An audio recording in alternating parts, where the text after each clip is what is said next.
Bienvenue à l'Auberge du Cœur, le podcast qui t'invite à l'intérieur. Ce matin, je suis rentré dans une église pour essayer de trouver un peu de paix, m'asseoir, et j'ai été saisi par la grande paix qui régnait dans l'église. Et les personnes qui étaient là aussi étaient transfigurées. Elles étaient vraiment dans un état de grâce, elles étaient belles, lumineuses. Et j'ai compris après que c'était parce que il y avait les reliques de Sainte Thérèse de Lisieux. Ils étaient donc en lien avec cette sainte, et que c'était sa fête. Donc c'était un moment très gracieux. En plus de ça, c'est une sainte que j'apprécie beaucoup et ce qui fera peut-être l'objet d'un autre épisode, d'un portrait plus long, quand on parlera des mystiques du Carmel. Mais là, j'avais vraiment envie de rentrer et de vous dire un petit peu ce qui me venait. Sainte Thérèse de Lisieux, c'est la sainte de l'enfant spirituel. Elle a presque à elle-même emmené une petite voix, une nouvelle compréhension de l'évangile, et c'est celle de l'enfant spirituel. On demande justement un moment à Jésus, mais comment faire pour entrer dans le royaume? Et il dit, si vous ne vous faites pas comme des petits enfants, vous ne verrez pas le paradis. Et ça, c'est ce qu'incarne Sainte Thérèse.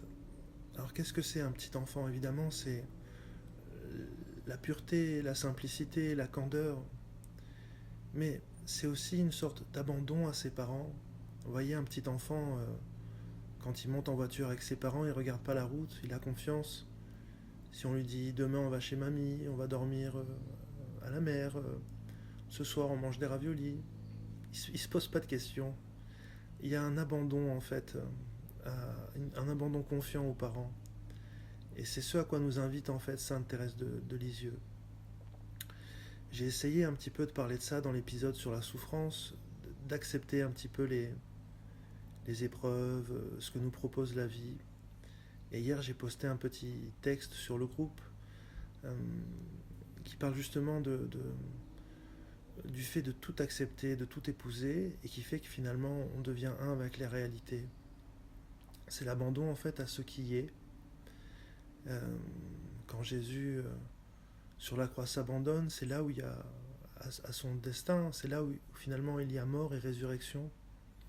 Et c'est tout le sens du mot islam en fait. On traduit parfois par soumission. Alors, soumission à quoi? À une loi un petit peu dure? Pas du tout.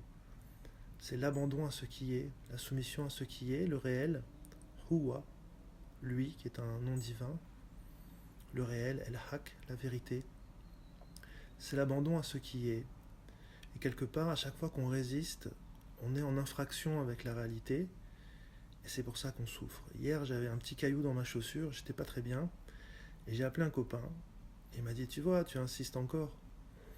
Tu souffres parce que tu es en infraction avec le décret.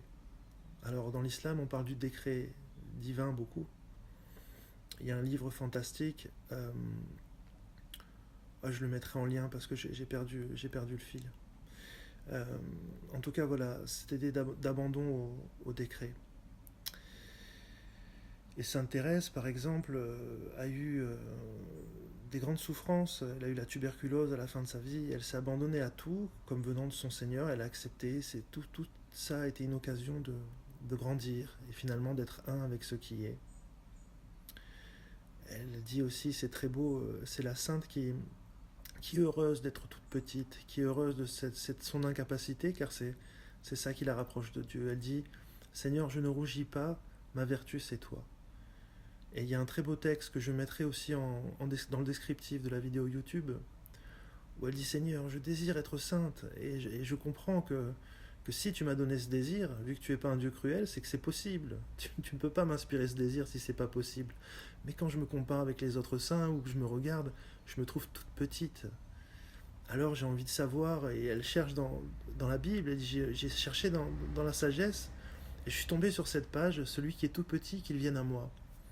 Alors Seigneur, voulant savoir ce que tu ferais à cette toute petite, j'ai encore cherché, j'ai trouvé. Comme une mère, je le prendrai sur mes genoux, et je poserai sa tête contre mon sein. Et elle dit, Seigneur, je vois la difficulté, mais maintenant on a une époque où il y a des ascenseurs, ça venait de sortir. qui nous facilite pour nous monter tout seul jusqu'en haut. On n'a plus besoin de prendre tous ces escaliers. Et je comprends que l'ascenseur, c'est toi. Et elle conclut en disant, Seigneur, je désire être sainte, mais je comprends mon incapacité. Alors je te demande d'être toi-même ma sainteté. Et c'est ça toute la beauté, c'est qu'effectivement le saint c'est lui, et plus on s'abandonne, plus on se fait petit, plus cette présence, elle, est grande, plus on lui laisse la place et le champ libre, plus ça fera peut-être l'objet aussi d'un sujet sur la garde du cœur, mais plus on le place au centre de notre cœur, plus il porte pour nous, c'est l'idée qu'il porte notre croix. Seigneur, soucies-en toi pour moi. Plus on s'abandonne à lui, plus il porte pour nous, et il y a moins de soucis à faire, il y a moins de réflexion, il y a moins de projets, il y a moins de plans, et il y a plus d'abandon à ce qui se présente dans les médias comme quelque chose de naturel. La confiance amène cela, une fluidité dans la vie, où on se rend compte qu'on est porté. Et pour ça, il faut participer. Il faut s'abandonner de plus en plus. Et là, il y a un acte conscient. On doit se donner, Dieu ne peut pas nous prendre. C'est l'idée justement de donner son cœur et dire Seigneur, il t'appartient, et fais-en ce que tu veux. Dans la Bible, il y a un épisode où Jésus chasse les marchands du temple. Alors il entre dans le temple et il chasse tout le monde, même des gens qui vendaient simplement des colombes, ce qui a l'air plutôt joli.